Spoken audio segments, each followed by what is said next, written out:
रात के तकरीबन 1:30 बजे थे। काली रात की चादर ओढ़े एक धुन्ना सा साहब हाथ में हथौड़ा लिए अनुपमा के दरवाजे की ओर बढ़ा। कदमों में निश्चय, आंखों में आग और सीने में दफन बस एक ही मकसद, बदला। हथौड़े के बस एक ही वार के सामने सहमे हुए दरवाजे ने भी घुटने टेक दिए और गुमनाम कातिल अनुपमा के घर में घुसा। खतरा और भी करीब, और बढ़ता गया। अनुपमा के कमरे तक, जहां वो आने वाले मौत से अनजान राहुल के सपनों में कोई चैन की नींद सो रही।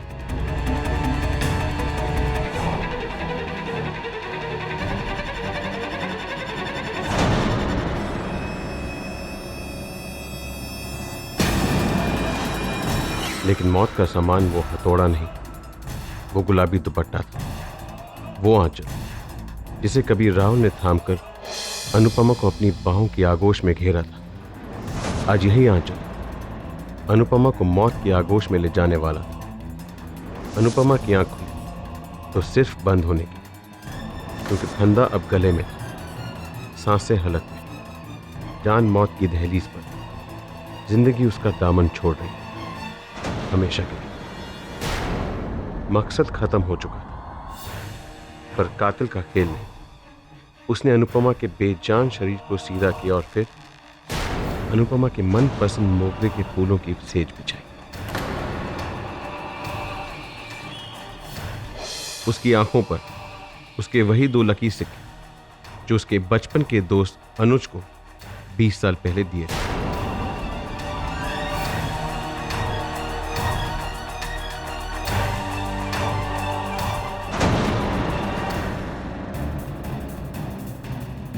और फिर कमरे में बजा साइड टेबल पर रखे पुराने ग्रामोफोन से अनुपमा और अनुज के बचपन के प्यार का वो गीत।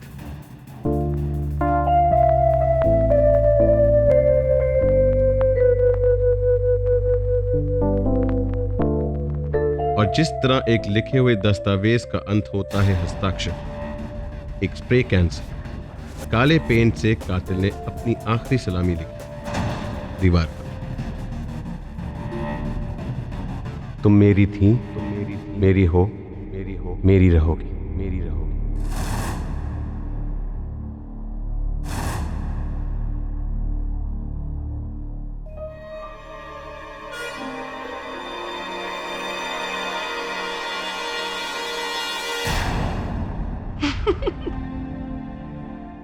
क्या दिल हो तुमने तो मुझे डरा दिया। इतने बड़े मिस्ट्री राइटर जिनकी भयानक किताबें पढ़कर लाखों लोग डर के मारे सो नहीं पाते, उसकी बीवी ने उसे डरा दिया। अगर आपके फैंस ये बात सुनेंगे तो क्या कहेंगे, मिस्टर निखिल मिश्रा? मेरे फैंस अगर ये बात सुनेंगे तो यही कहेंगे, ये काफी समझदार और सुलझा हुआ राइटर अपनी बीवी से डरता है, सुखी रहेगा।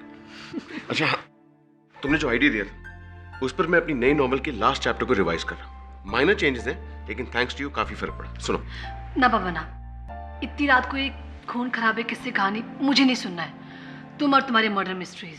कभी तो आदर्श बीवी की तरह बिहेव किया करो। तुम्हारे सनकीपन को झेलती हूँ, क्या ये कम आदर्शवाद है? रात के 2 बजे, अब तक तो उल्लू भी सो गए होंगे। एक उल्लू है जो अभी तक जगा हुआ है। Raman sir, good morning, good evening या गुड नाइट का? गुड तो मेरे लिए तब होगा निखिल जब तुम अपनी ये पहली सीक्रेट नई किताब कंप्लीट कर दोगे। अच्छा, कहां तक आई तुम्हारी ये गाड़ी? आखिरी चैप्टर लिख रहा। आज फ्राइडे है, मंडे को पूरा का पूरा नॉवल आपके पब्लिशिंग हाउस भेज दूंगा। ये बात पिछले 8 फ्राइडे से तुम मुझसे कहते आ रहे हो निखिल। पता नहीं कब आएगा तुम्हारा ये मंडे। तुम्हारे फैंस की जो ये लंबी लाइन लगी है ना, उसमें सबसे आगे हम ही तो खड़े हैं, जो पूरी बेसब्री के साथ इंतजार कर रहे हैं तुम्हारी अगली सुपरहिट नॉवेल का। नहीं सर, आप मेरे फैन नहीं, आप मेरे मेंटोर, मेरे अन्नदाता। अगर आप नहीं छापेंगे तो मेरे लिखने का क्या फायदा? Monday, I promise. कहानी कैसे जा रही है आगे? यूं समझ लीजिए कि जान ले लेगी। Great great great. Good night. Well thanks. Dhawan साहब, उठा ही सही कभी हमारी भी तारीफ कर दिया कीजिए। भाई राइटर हम भी बुरे नहीं है, जो भी लिखते हैं दिल से लिखते हैं। और क्या? अरे सर, पिछली बार मेरी और उसकी बुक के सेल्स में सिर्फ 1000 कॉपीज का फर्क हाँ था। हाँ बिल्कुल। हम भी कुछ कम हिट राइटर नहीं है सर। वो बात नहीं है Tripathi, but just to quote Kali, है और भी दुनिया में लेखक बहुत अच्छे। निखिल मिश्रा का है अंदाज़े बयां है कुछ और। Cheers. Cheers, gentlemen.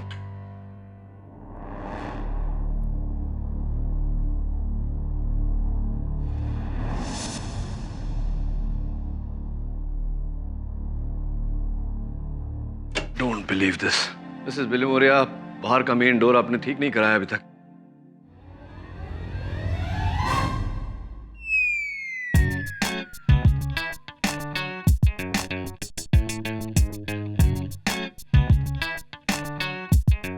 बू, केटी, रिलैक्स मिसेस बिलिमोरिया। क्या पढ़ रही हैं आप? Murder he road by Nikhil Mishra. इस नॉवेल में आप इतनी खो गई हैं, इतना ध्यान आप मेरे केसेस में देती तो क्या बात होती। Any messages? No Katie, Katie, ये बेस्ट सेलर राइटर है और ये इसकी लेटेस्ट बुक है, murder he wrote, English translation. हर सेकंड पेज पे ट्विस्ट एंड टर्न्स। तुमको भी पढ़ना चाहिए। Thanks Mrs Bilimoria, but no thanks. मेरे केसेस में वैसे भी इतने ट्विस्ट एंड टर्न्स हैं कि और ट्विस्ट एंड टर्न्स मेरे जीवन में आए तो मैं स्वयं ट्विस्ट एंड टर्न हो जाऊंगा। वैसे आपको ये पुस्तक हिंदी में पढ़नी चाहिए, दुगना लाभ होगा, मजा भी आएगा और आपका शब्दकोश भी सुधरेगा। मैं तो इसकी नेक्स्ट बुक के लिए वेट कर रही हूँ। सुना है नेक्स्ट मंथ उसका न्यू रिलीज होगा। अब वो बुक तभी रिलीज होंगी जब निखिल जेल से रिलीज होंगे। आपकी तारीफ? मैं तिलोत्तमा मिश्रा, निखिल मिश्रा की वाइफ। Small world. अभी अभी आपके पतिदेव के बारे में ही चर्चा हो रही थी। आज सुबह ही पुलिस ने निखिल को किसी रजनी कायस के मर्डर के लिए गिरफ्तार कर लिया है।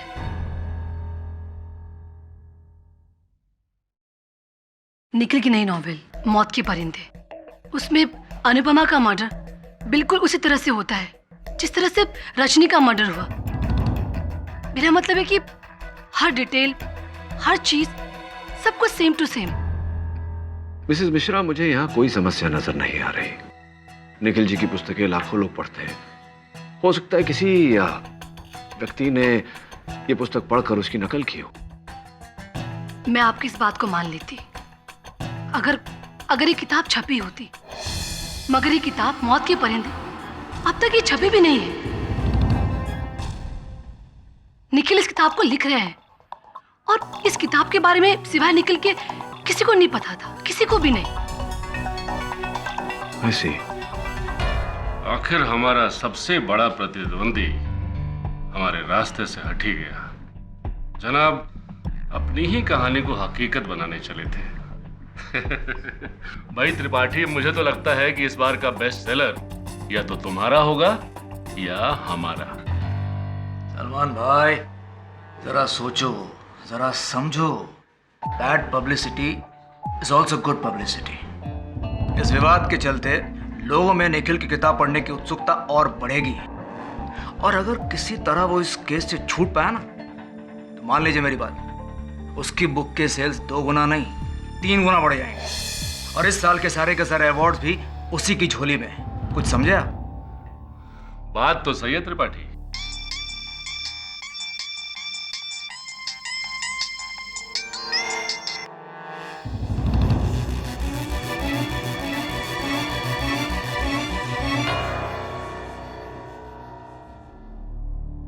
ओह मिस्टर केडी पाठक, आप सोच भी नहीं सकते मुझे कितना सुकून मिला है ये सुनकर कि निखिल का केस आप लड़ रहे हैं। थैंक गॉड आप आ गए। देखिए, द बॉय इज इनोसेंट। आप प्लीज उसे बचा लीजिएगा, नहीं तो मैं जिंदगी भर अपने आप को माफ नहीं कर पाऊंगा। आप कौन? जी, ऐसा है कि एक तरह से उसके यहां होने का कारण मैं ही हूं। Please help him.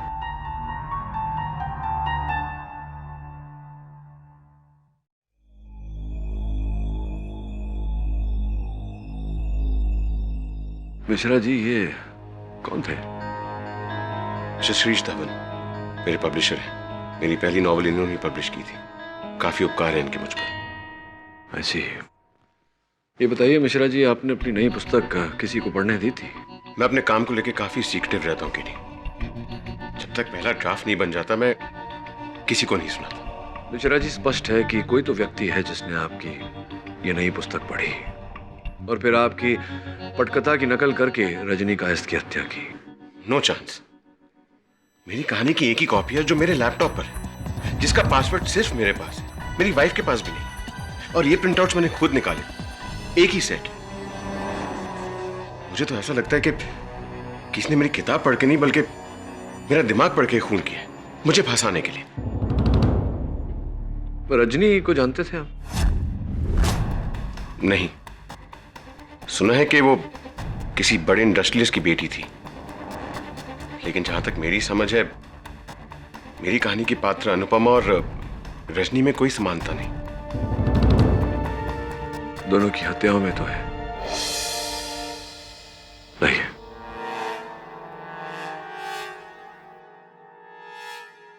मकसद खत्म हो चुका था, पर कातिल का खेल नहीं।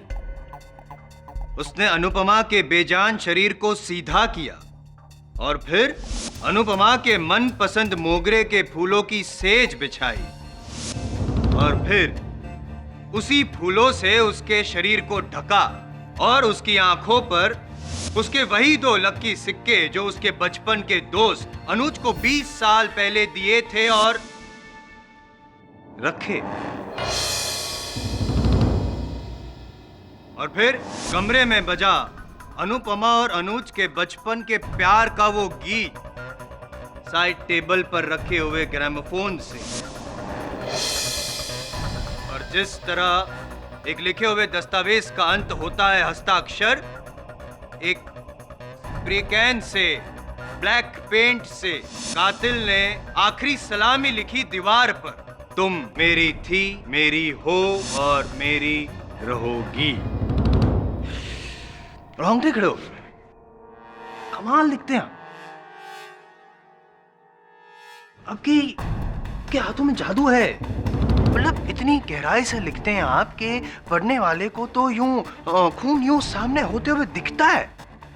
फिर क्यों यूं प्रैक्टिकली फिजिकली जाकर खून करने की क्या जरूरत क्या थी? है आई ऑब्जेक्ट योर ऑनर।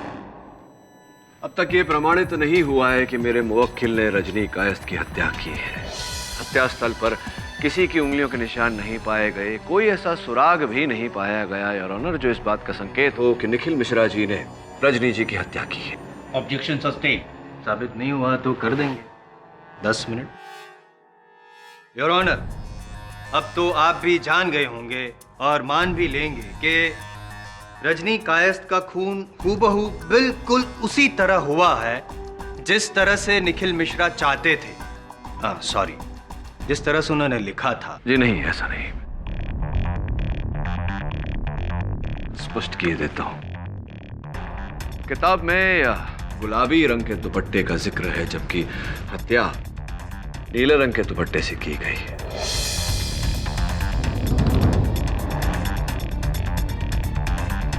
किताब में मोगरे के फूलों का जिक्र है, जबकि यहां तो चमेली के फूल हैं। और किताब में दीवार पर जो लिखावट थी वो काले रंग में लिखी गई थी, जबकि यहां लाल रंग का प्रयोग किया गया है। जायसवाल साहब, अंतर है। आपके ऑब्जर्वेशन को मानना पड़ेगा सर। माना मैंने कि जो डिटेलिंग है उसमें कुछ अंतर है, लेकिन आप क्या मनवाना चाहते हैं ये समझ में नहीं आ रहा। मैं केवल इतना कहना चाहता हूं जायसवाल साहब कि यह हत्या मिश्रा जी ने नहीं, किसी और ने की है।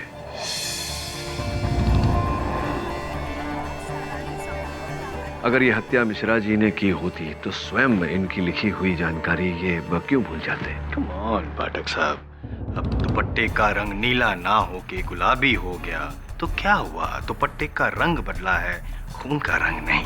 और जैसे कि मिश्रा जी की किताब में जो क्या विस्तृत रूप से जो वर्णन किया गया है, वो फूल, वो ग्रामोफोन, व्हाटएवर, खून भी उसी तरह से हुआ ना। और जैसा कि आप कह रहे हैं कि किसी और ने शायद पढ़ा होगा, तो मैं आपको बता दूं कि नहीं, किसी और ने ये किताब पढ़ी ही नहीं है।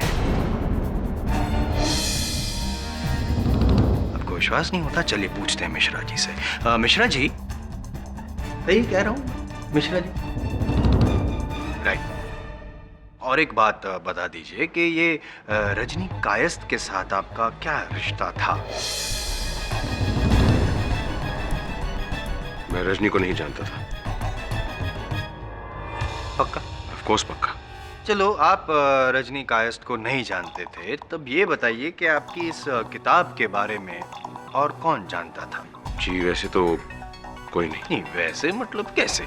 आई मीन मेरी वाइफ तिलोत्मा जानती थी मेरे बुक के बारे में, लेकिन इतनी डिटेल में नहीं। इतनी डिटेल में नहीं पता था कि जिस तरह से डिटेलिंग में वर्णन किया गया था किताब में, उस डिटेलिंग से वो खून कर सके। यही कहना चाहते हैं ना?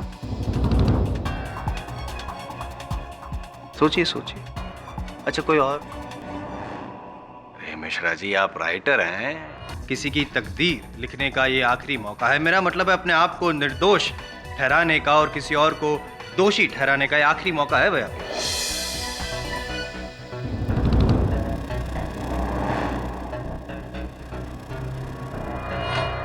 जी नहीं, ऐसा कोई और नहीं है जो मेरी किताब को इस बारीकी से जानता हो।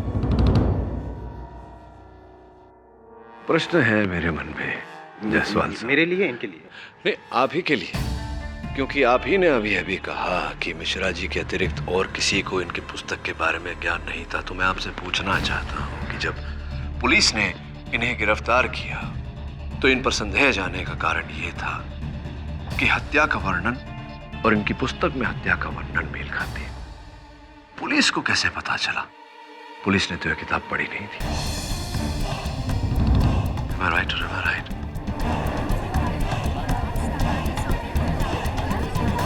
Silence, please. मिश्रा जी, बताइए कि पुलिस को इस बारे में सूचित किसने किया था?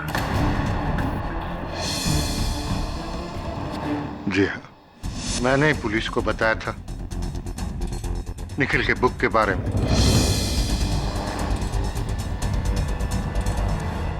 हाँ धवन साहब, ये तो हम जानते हैं। मेरा प्रश्न ये है कि निखिल जी के कथन के अनुसार केवल ये ही जानते थे अपनी पुस्तक के बारे में। आपको इस पुस्तक की जानकारी कहाँ से मिली? पिछले महीने निखिल अपना लैपटॉप लेकर मेरे ऑफिस में आया था अपने प्रोग्रेस के बारे में बताने के लिए। खुद तो उसने अपनी किताब के बारे में कुछ नहीं बताया, but I was curious.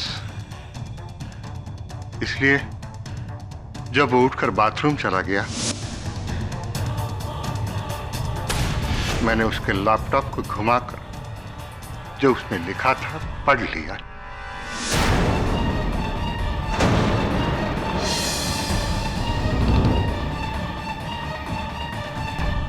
Curiosity kills the cat, Mr. Dhawan.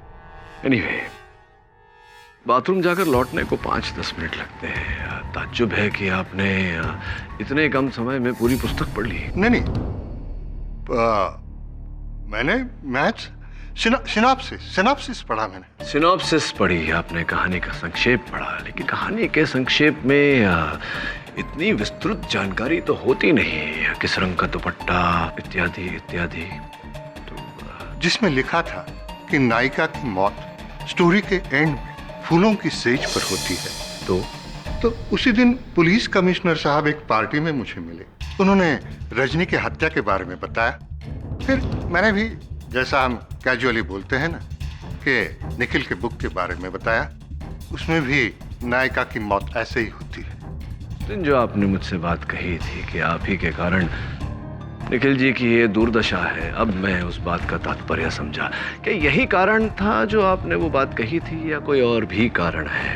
हाँ हाँ, यही एक वजह थी, और क्या वजह हो सकती है? यही, आप ही ने निखिल मिश्रा की बुक की कॉपी की, आप ही ने रजनी कायस्थ का खून किया ताकि निखिल मिश्रा फंस जाए। करें पाठक सर?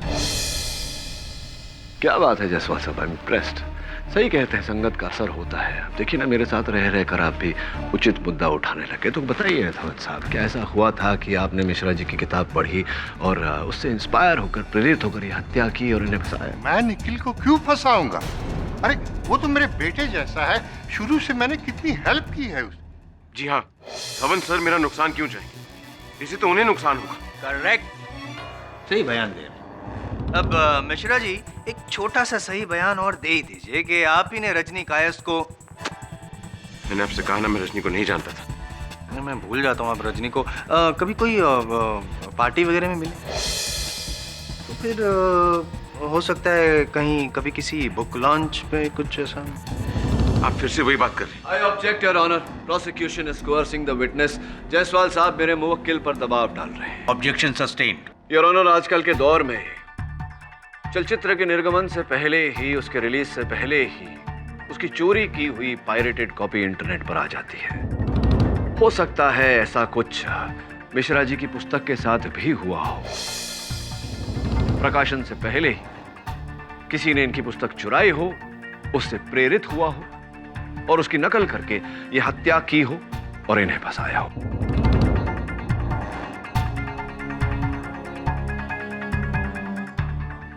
सवाल, पाठक साहब सिर्फ सवाल उठा रहे हैं जो कोई भी उठा सकता है और ऑनर। कब, क्यों, कहां, कैसे, अदालत में तो ये सब चलते रहता है, लेकिन जवाब, जब तक सवाल का जवाब ना हो तब तक सवाल में दम नहीं होता है। मैं सवाल पूछने के साथ साथ जायसवाल साहब किसी को अपनी कुर्सी से उठाकर यहां तक लाना चाह रहा था ताकि वो यहां आकर मेरे प्रश्न का उत्तर दे।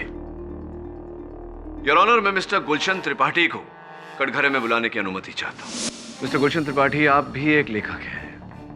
मिश्रा जी की तरह अनेक रोमांच से भरे मर्डर मिस्ट्रीज लिखे हैं आपने, क्या यह सत्य है? जी। तो एक प्रकार से तो आप मिश्रा जी के प्रतिद्वंदी हुए। जी। क्या बात है, आप इतना डर क्यों रहे? पानी पिएंगे? नहीं नहीं, मैं ठीक हूँ। दरअसल ये इन्होंने इनकी नॉवेल में क्या लिखा है मुझे कुछ नहीं मालूम।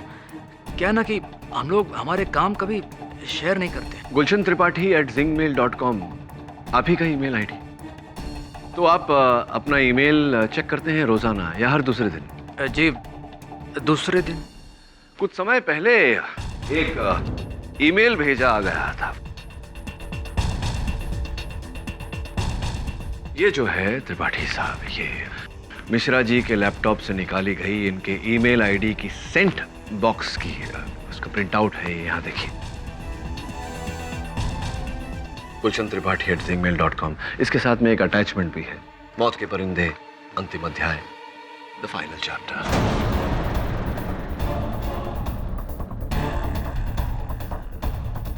मैंने गुलशन को कभी अपनी किताब या उसका कोई भी हिस्सा कभी भी मेल नहीं किया। मैं जानता हूं कि आपने नहीं भेजा, इसलिए मैं चाहता हूं कि अब त्रिपाठी साहब ही हमको बताए कि ईमेल अंततः आपको भेजा किसने? किसने?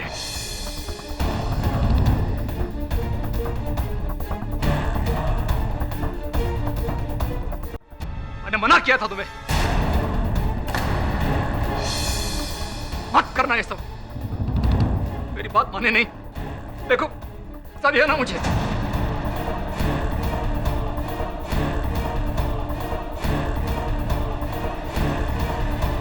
तिलोत्मा, मैंने ही गुलशन को निखिल की किताब का आखिरी चैप्टर मेल किया था।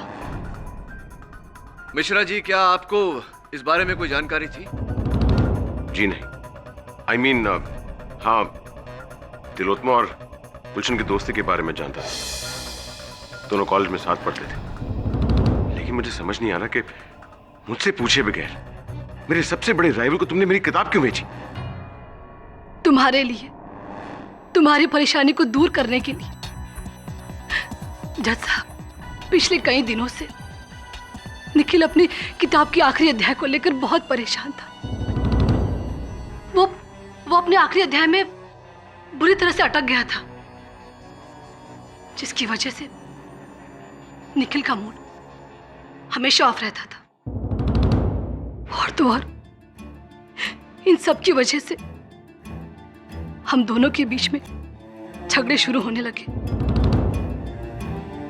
बस मुझसे ये सब कुछ देखा नहीं गया, मुझसे निखिल की परेशानी देखी नहीं गई।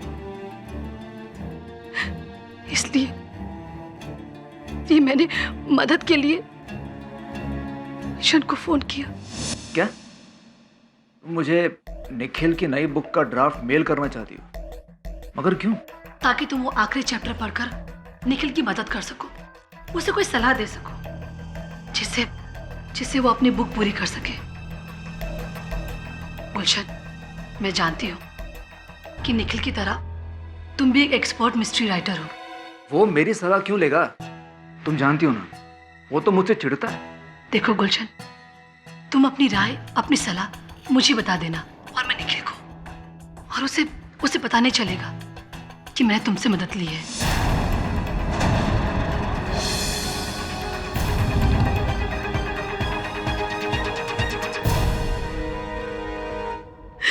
जज साहब, मैं सिर्फ और सिर्फ अपने घर में शांति चाहती थी। निखिल, मेरा यकीन मानो, मेरा कोई बुरा मकसद नहीं था मेरा कोई बुरा मकसद। मैं क्षमा मांगने का समय मिलेगा आपको। योर ऑनर, रजनी कायस्थ हत्याकांड में पुलिस का निखिल मिश्रा जी पर संदेह जाने का एक ही कारण है कि इनकी पुस्तक में हत्या का विवरण और असल हत्या का विवरण मेल खाता है। अब तक अदालत के समक्ष ये बात थी कि मिश्रा जी के अतिरिक्त और किसी व्यक्ति को भी इस विवरण के बारे में कोई जानकारी नहीं थी। अब अदालत में यह स्पष्ट हो चुका है कि 3 और व्यक्ति इस पुस्तक के बारे में जानते थे। सर्वप्रथम इनके प्रकाशक श्री शिरीष धवन, द्वितीय इनकी धर्मपत्नी श्रीमती तिलोत्तमा मिश्रा, और तीसरे इनकी पत्नी के घनिष्ठ मित्र श्री गुलशन त्रिपाठी जी। इसके चलते योर ऑनर, मेरे मुवक्किल पर संदेह 75% कम हो जाता है, और मुझे पूरी अपेक्षा है कि मेरे होनहार मित्र भी मेरी इस बात से सहमत होंगे।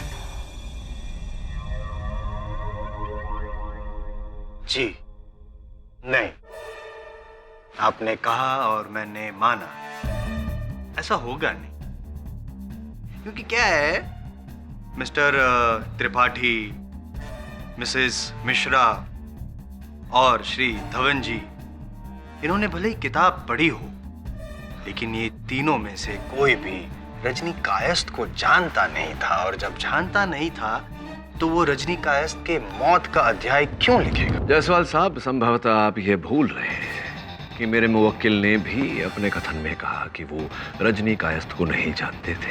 एक मिनट, आप अगर बैठना चाहे तो बैठ सकते हैं। मैं जरा पूछना चाहता हूँ।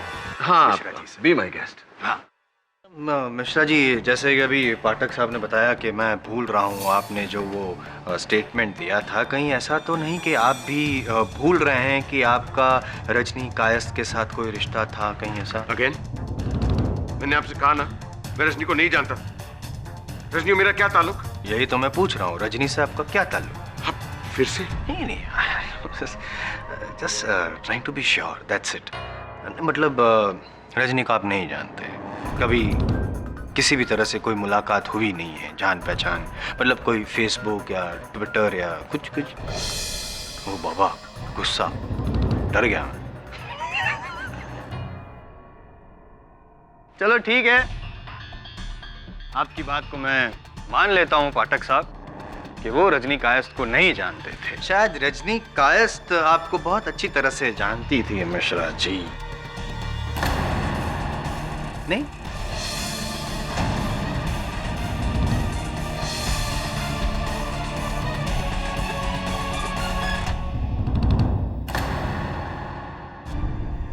Your honour. अरे क्या हुआ, घबरा गए? पसीने छूट रहे हैं, रुमाल दूं? नहीं, देखो, एक ऑप्शन ये भी है, जैसे आपकी नॉवेल्स में होता है कि ये आप है ही नहीं, आपका जुड़वा भाई, या तो फिर आपका हम शक्ल है, ऐसा कुछ। I love this part. गहरी खामोशी, your honour, silence speaks 1,000 words.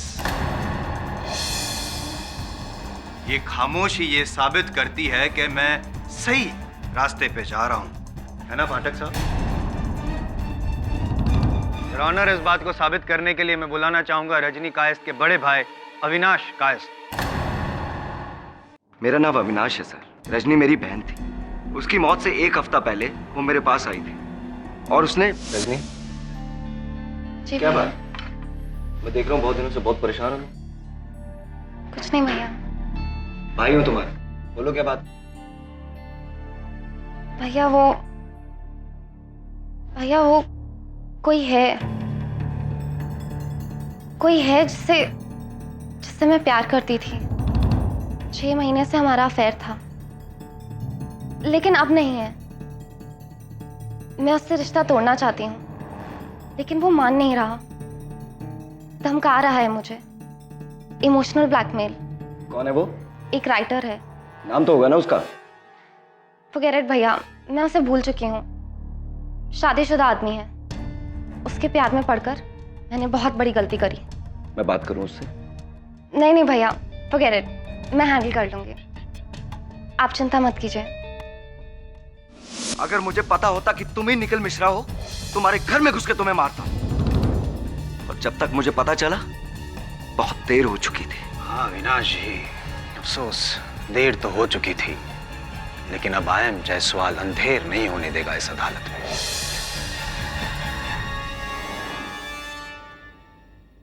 Mishra ji, come on, बोलिए ना, let us know the fact, बता दीजिए ना। बताइए सच क्या है, बता दीजिए अदालत को, क्या आप रजनी कायस्थ को जानते थे और आपने रजनी कायस्थ का खून किया है? Tell us! जी, मैं रजनी को एक बुक कॉन्फ्रेंस में मिला था। 6 महीनों से हमारा अफेयर चल रहा था।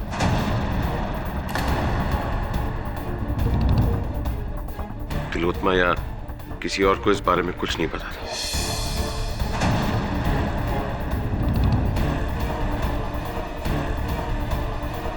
लेकिन इतना ही सच है, मैंने उसे नहीं मारा है। I haven't killed her. Leave it to me to prove it, whether you killed her or not.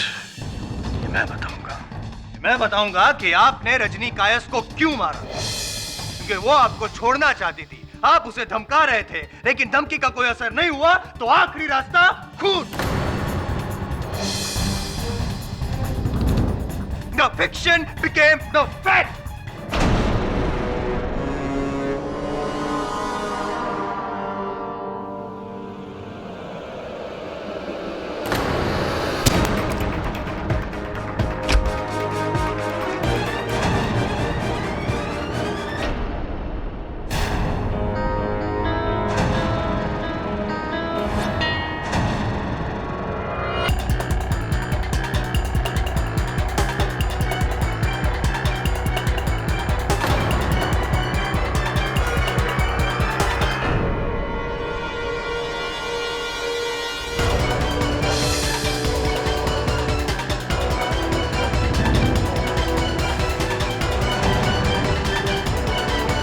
तुम मेरी थी, मेरी हो और मेरी रहोगी।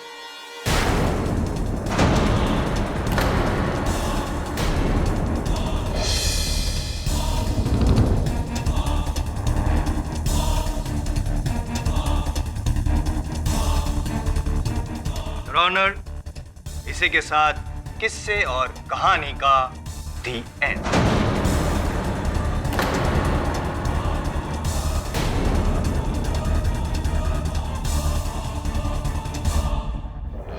किरी, I'm really sorry, मुझसे बहुत बड़ी भूल हो गई।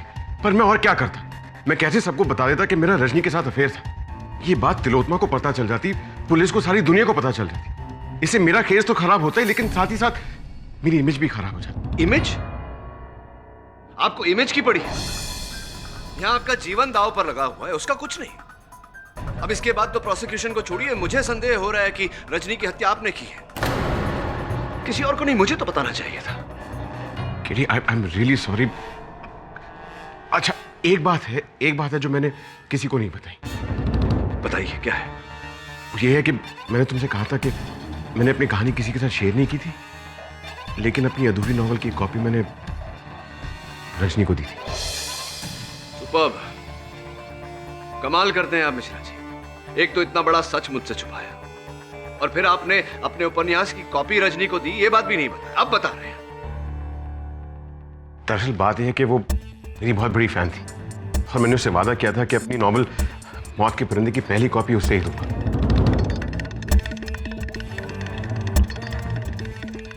कॉपी लौटाई थी उसने पढ़ने के बाद? नहीं, उसने कॉपी वापस तो नहीं दी, और अब वो कॉपी कहाँ है मुझे नहीं पता, लेकिन हो सकता है कि किसी ने उस कॉपी को पढ़ के रजनी की जान ली हो, उसी अंदाज में। हाँ, संभव तो ऐसा ही हुआ होगा, लेकिन कैसे पता लगा है कि रजनी के अतिरिक्त और किसने ये नॉवल पढ़ी? सिर्फ रजनी बता सकती थी, और दुर्भाग्यवश अब वो रही नहीं। केडी, प्लीज मुझे सिचुएशन से निकाल दो। आई प्रॉमिस, मैंने रजनी को नहीं मारा है, और देखो, मैंने जिंदगी में बहुत गलतियां की हैं, अपनी बीवी को धोखा दिया। एक बार मैं बच गया तो मैं तिलोत्तमा से उसके पैर पकड़ के उससे माफी मांग लूंगा। Please help me. और कोई ऐसी बात है जो आपने मुझे नहीं बताई?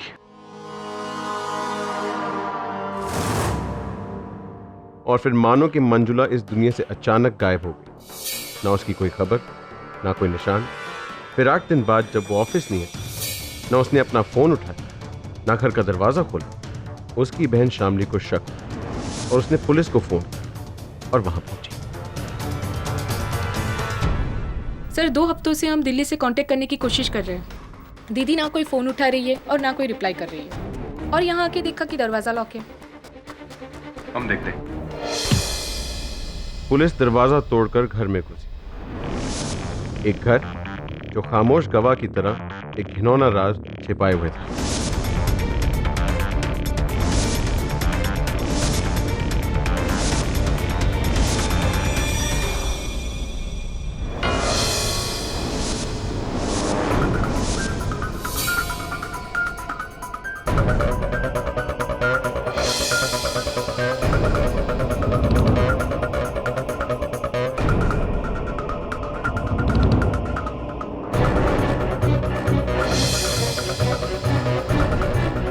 और फ्रिज खोलते ही उसमें मिली 2 हफ्तों से जमी शामली की लाश।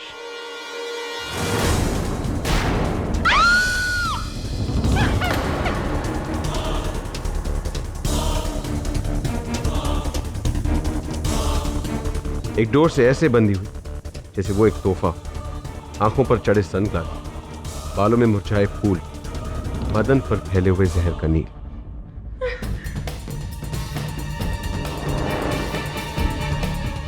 दीदी की फोटो मिला है। निखिल मिश्रा, उसकी एक और प्रेम कहानी। 19 जून का डेट।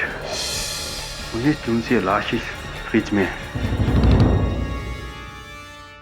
इसके 1 दिन बाद रजनी कायस्थ का खून हुआ था, 20 जून को, जब निखिल मिश्रा आजाद था। एक और कत्ल।